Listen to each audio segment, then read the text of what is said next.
Hi guys, welcome back to the channel. I'm Office Bloke Aidan. I'm Gaynor. I'm Sophie. And today we've got America's massive military airplane that is named after a porn star. I'm not sure what porn star it would be. Yeah, so we were as soon as we saw the first half of the title, we were like, oh, this looks alright. Then, wasn't expecting that one. Was not expecting that one. I'm presuming it's going to be a male porn star. Why is that? Well, because it's got It's a plane. big round thing. Oh, okay. If it had two like big humps, it might be a female one. Yeah, okay. Well, I guess Well, we'll then, find we'll out. find out. Yeah, let's give it a watch. Meet Fred, the largest strategic airlifter in the United States Air Force. And Fred is a weird one, with many unique features that boggles your mind, like the 90-degree rotating landing gear, the fact that it can kneel down, the ability to travel in reverse, yes, in reverse, and its strange passenger deck with seats that face backward toward the rear of the airplane. That made me feel sick. Being a strategic airlifter, Fred can transport anything, be it submarines, trucks, or intercontinental ballistic missiles. Except for one thing, which would have looked so cool on Fred's resume. But it's not. How cool does that look, though? It does look cool, but it reminds me of when Dad used to do his previous job, and he used to put freight on the Antonov, is it called? It's a Russian plane. It's a huge Russian plane, and he used to have to put stuff on it, and it was massive. What hasn't he done? Exactly. Everything we cover is like there's a story Yeah. for it. Not what you think. Love it. Now you're probably curious who this Fred is. Well, Fred is the nickname for Lockheed's C-5 Galaxy transport aircraft. I just couldn't say earlier what Fred stands for, because YouTube doesn't like profanity during the first 30 seconds of a video. But since we're in the clear now, meet Fred. Ridiculous economic disaster. The C-5 Galaxy got this nickname because of the enormous cost overruns during the development of the aircraft, which was due to the ever-changing capability requirements by the US Air Force. But aside from Fred, the Lockheed C-5 Galaxy has other nicknames, like Big Mac, Cumulus Illuminus, and Linda Lovelace. Ooh, I see some of you who are lucky teenagers in the 70s recognize that name. Linda Lovelace was an American actress who specialized in adult films. The C-5 Galaxy can kneel and take huge loads from both ends, and that reminded some people of our late actress. So before we get into the unique features of the C-5 Galaxy, you should probably know about Fred's relationship with Boeing 747. I wonder how many accidents happen on that tunnel when that thing goes over. Just go back a bit. But that? Yeah, 'cause can you see the planes going across the top? Yeah. Is that the same What, shot? because they were trying to look at it? Yeah. Now, can you Yeah. imagine that's going over True. and you're like this, and then boom, rear-ended. Yeah, or... I guess that yellow car wouldn't be too happy if it was in the back of his. No. No. Especially from this blue one. But there's one in that goes over the airport tunnel in Manchester. Have you seen it? Yeah. Yeah, have you? No. No, so the airport tunnel, the plane actually goes off over to the top of it. No, I've never seen it. You probably know about Fred's relationship with Boeing 747. Spoiler alert, the 747 can do some stuff that Fred couldn't. During the 1960s, Lockheed, Douglas, and Boeing competed to design a new large military aircraft, the C-5 Galaxy. While the US Air Force considered the Boeing design to be superior to that of Lockheed, Boeing lost the competition to Lockheed's less expensive design. But don't feel bad for Boeing, because they went on to develop the highly successful Boeing 747 civilian airplane, which took advantage of the high bypass engine technology that they had developed for the C-5A. While there are lots of speculations that Boeing 747 came out of the C-5 program, it appears not to be the case, as Boeing's C-5 design differed quite a bit from that of the Boeing 747. But enough with history. Let's shift gears and go in reverse, just like Fred can. But there's a problem. While the C-5 can travel backwards on the ground using reverse thrusters, it doesn't have a backup camera like today's cars do. The solution is to open the rear cargo door, where a spotter would sit. All it takes is to advance the throttles off of the idle just a little bit on the reverse thrusters for Fred to move backwards. And there is no beeping when going backwards, like you hear on trucks and bigger vehicles. But the truth is, many aircraft can back up on their own thrusters, be it an old Saab 37 Viggen or military transport aircraft like the C-17 Globemaster or an older C-130 Hercules. Similarly to military aircraft, commercial jets like the DC-9 can also travel backwards using reverse thrusters, but they almost never do. See, reverse thrusters are most commonly used during landing to decelerate a fast-moving aircraft by reversing the direction of thrust. Let's pause. With a few exceptions. Is it true when you land and you hear that immense screeching? Is that because they put the plane in reverse? In reverse, yeah. Oh, is that why? Yeah, you have to have the plane in reverse to land, otherwise you'd just be going too fast. Yeah, that's I thought that was just the brakes. No, because it's before you've. I know you land and then obviously it goes into reverse. Yeah. Oh, I hate it, mate. Civilian aircraft are banned from using reverse thrusters to back up at airports. And that's why you typically see a small tug moving the aircraft out of the gate.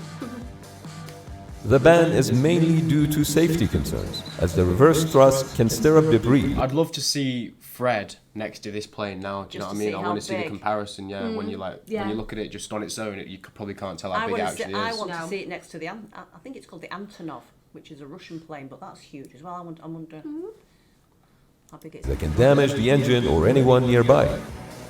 Reverse thrust is also very loud and consumes fuel unnecessarily. In addition, new high-pass engines cannot safely use the reverse thrusters until they're already moving. Sounds like reverse thrusters can be pretty dangerous on the ground. But what would happen if you reverse the engine's thrust mid-flight? You may be surprised, but thrust reversers are routinely used mid-flight on the C-5 Galaxy. According to pilots, Fred's wings produce so much lift that the airplane doesn't want to come down from altitude. But with a little encouragement, by putting on thrust reverse on the two inbound engines, Fred descends quite quickly. In fact, reverse thrust can be used on many aircraft while in flight in order to speed up the rate of descent, which could reach between 10,000 feet to 18,000 feet per minute. The C-5 Galaxy can also carry passengers, since it has a 73-passenger deck above the cargo hold. But unlike commercial jets, the seats on this deck are facing backwards for one simple reason. Back in the day, Lockheed discovered that rear-facing seats are actually safer for passengers compared to front-facing seats.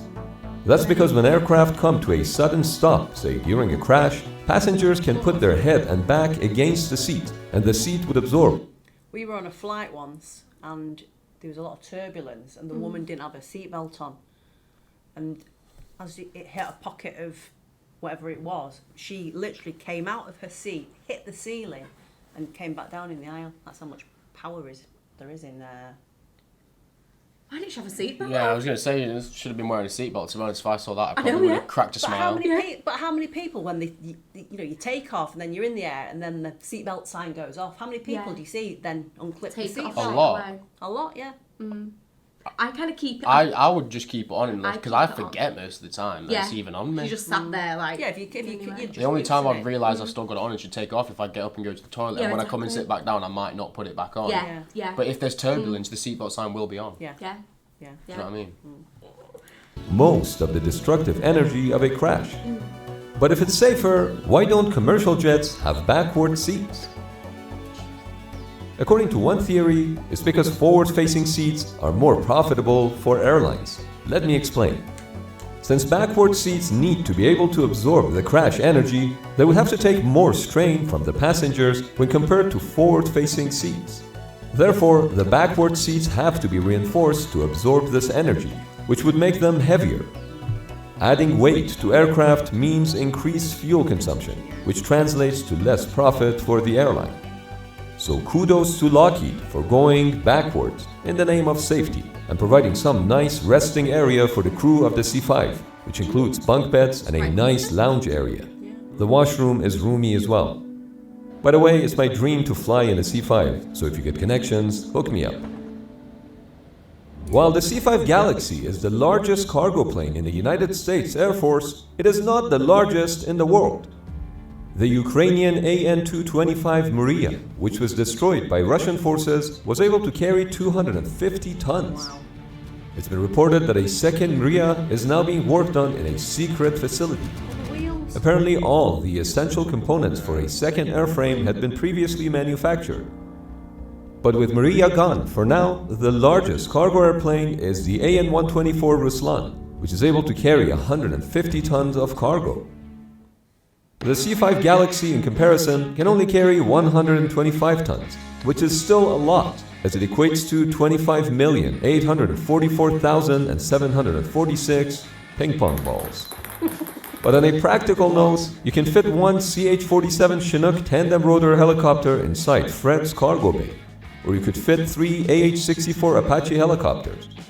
For Tetris lovers, removing the rotor blades and stabilizers allows for fitting 6 Apache helicopters into the C-5.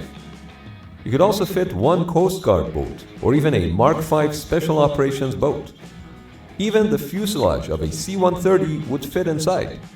The C-5 can also accommodate the transport of 10 light armored vehicles, weighing 12 tons each, or fit in 2 Bradley infantry fighting vehicles.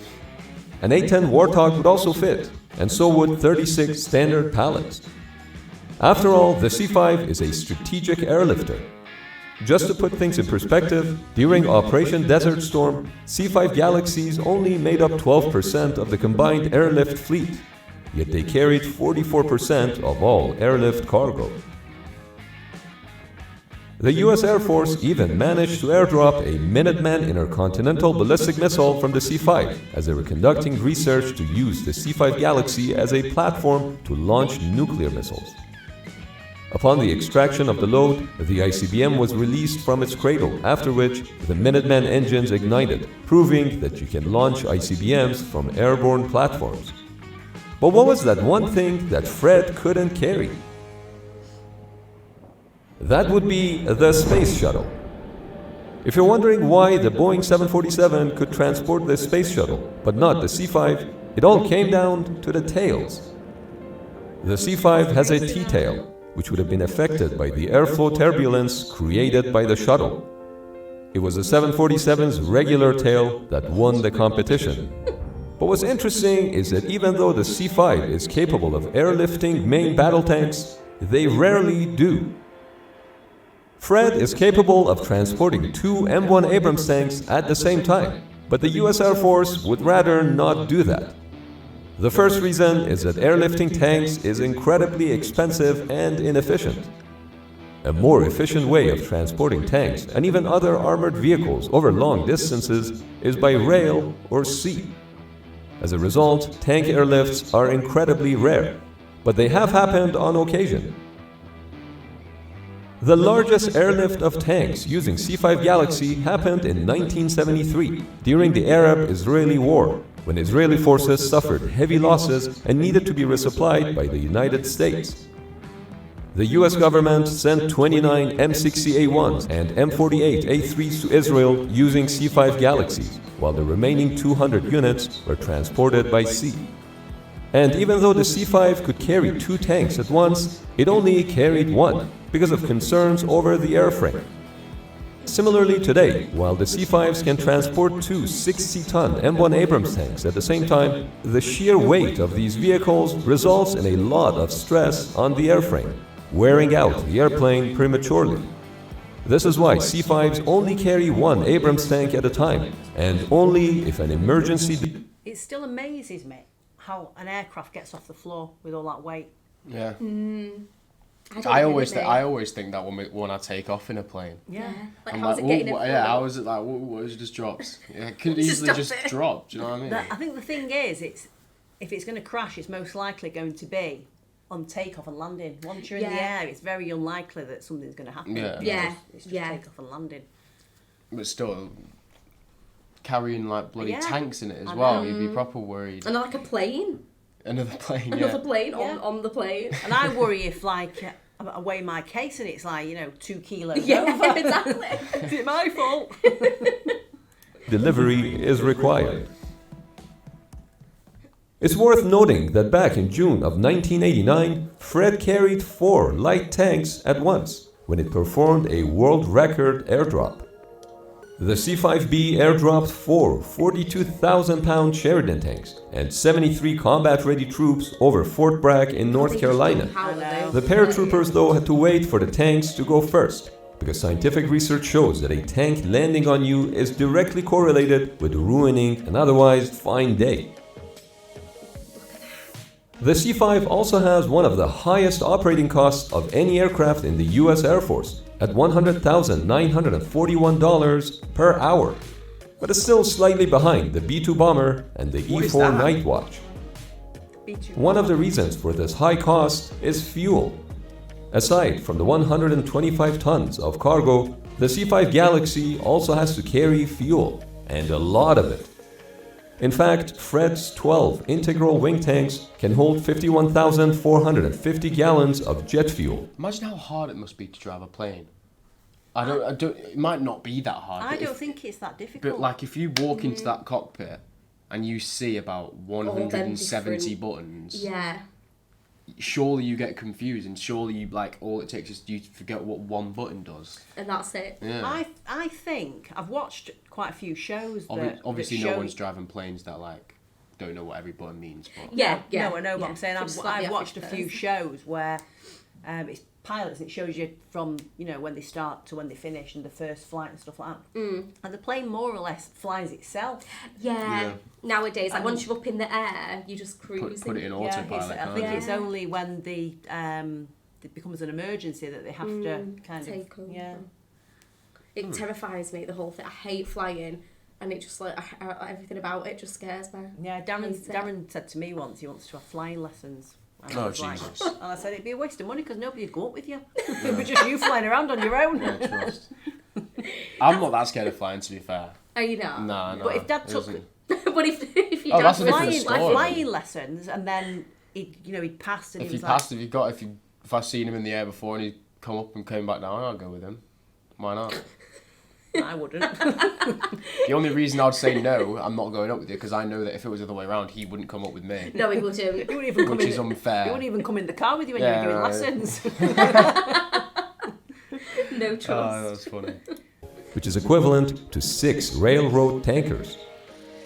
And sometimes that's not even enough, so the aircraft has to be refueled mid-flight. With all that weight, it makes you wonder, what kind of landing gear can handle the sheer weight of this massive bird? The landing gear of the much heavier Airbus A380 has 22 tires. But the C5 Galaxy, even though lighter, has an additional 6 tires, for a total of 28. But that's for a good reason. The A380 can only operate out of airports with reinforced runways and taxiways, due to its weight. But the C5 was designed so that it could operate out of all kinds of runways. Fred's 28 tires and their unique design spread out the weight of the airplane over a larger area, which allows it to taxi on unpaved When the plane was going down, then you could see the tires going backwards. surfaces, including snow and even mud. Yes, surprisingly, mud, or more correctly, wet soil, does not interfere with the functionality of the landing gear, at least in this artificially soaked soil. During testing, it was found that Fred had the most difficulty, that is, requiring the highest thrust only on the first and second passes. After that, the C5 would have compacted the soil enough to make it easier to taxi. Lockheed even performed similar tests on soil that was covered by 12 to 14 inches of snow. Not surprisingly, the aircraft had no issues taxiing around and even unloading its cargo. Finally, the C5 can also take off from unpaved runways, with most of the runway taking off as well. Wow. Several other considerations were taken into account when designing Fred's landing gear.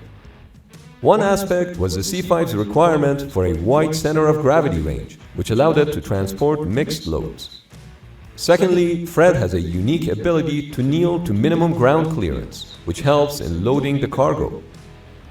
As a result of this requirement, having 4 nose tires allowed for the spreading of the weight when loading heavy cargo such as tanks. Additionally, kneeling is especially important as it can lower the cargo deck to the height of a truck bed, which facilitates loading. Why did that bird just come up straight out of nowhere? Do you know who that is? Linda Lovelace. Yeah, it's the porn star. The porn star you said before, but it's the way you just said. What he's you say? kneeling, very important. kneeling, and then it just panned to her and then came off straight away. I want to watch that again. Hang on. Of this requirement, having 4 nose tires allowed for the spreading of the weight when loading heavy cargo such as tanks. Additionally, kneeling is especially important as it can lower the cargo deck to the height of a truck bed, which facilitates loading and unloading operations. These special requirements meant that in order to fit the wheels inside the fuselage, the landing gear assembly had to be designed so it could rotate 90 degrees before stowage. In case you're wondering how the tires are changed, you could either jack the whole aircraft up in order to perform maintenance on all the tires and brakes, or you could do it individually, because each set of wheels can also be individually raised for easy access during maintenance. The C5s were produced in 2 batches. One of the batches was defective to say the least. 81 C5As were produced between 1968 and 1973, and 50 C5Bs were produced between 1985 and 1989. The defects surfaced in the mid-1970s, when wing cracks were found in the C5A fleet. The decision was made to limit the maximum weight on all C5As to 50,000 pounds. Then 77 C5As underwent a re-winging program between 1981 and 1987 at a cost of $7.1 billion in 2023 money. The redesigned wing featured a newly designed aluminum alloy which didn't exist when the aircraft was first produced. New wings have a structural service life of over 50,000 hours. The C5Bs, of course, were already built with new wings and more than 100 additional system modifications that improved reliability over the legacy C5As. In 1998, the US Air Force decided to further modernize the fleet of C5s based on a study that showed 80% of the C5 airframe service life was still remaining. As a result, 52 C5 Galaxies were upgraded to the C5M Super Galaxy variant, with the remaining airframes being retired in 2017. The C5M Super Galaxy featured new avionics, glass cockpit, new autopilot, and most importantly, new engines, the General Electric CF6 engines. The new engines, however, were not new technology. The CF6 engines entered service in 1971. Nevertheless, they had been upgraded over the years or used extensively on Boeing 767s and 747s. They provide 20% more thrust than the legacy TF-39 engines and were also much quieter.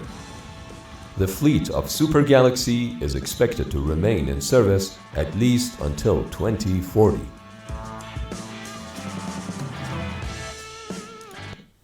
All those older ones that are just on the runway. I'd like to buy one of those and then buy a piece of land and make it into like a house. I don't think you've got the facilities for that. No, you can buy like a piece of land in the middle of nowhere. Okay, and then what you put on that land is I don't think you can just buy the plane, buy the land, like you've got all that money in your account. I don't think it'll be cheap. And what, live in the plane? Yeah, I seen somebody that Do you know how expensive that'll be to buy one of them planes? I know that, but I'm saying... In a dream world. In a dream world. Okay. It'd be nice to buy better. a piece of land and then have it made into a home inside. Yeah. There's so much space in there. That's the thing, to be fair. Yeah, I didn't think of that. There's a hotel somewhere in England that's like a plane. Yeah. And there's a lot of people that buy containers and Might make be them in into... Wales, actually. Yeah, and make them into homes as well. How... One of the most maddest things about that video is how they're refueling mid-flight. That's crazy, it's amazing, isn't it? Was that the plane that was next to it? Yeah, it was. Yeah. That's mental, isn't it? Yeah. Then you've got to think, what if it accidentally takes all the fuel from the other plane, and then the other plane just I'm sure they know what they're doing. Yeah. Yeah, you would have thought so. How elite the US military is, isn't it? Yeah, it's mad. Exactly. Crazy. Very clever.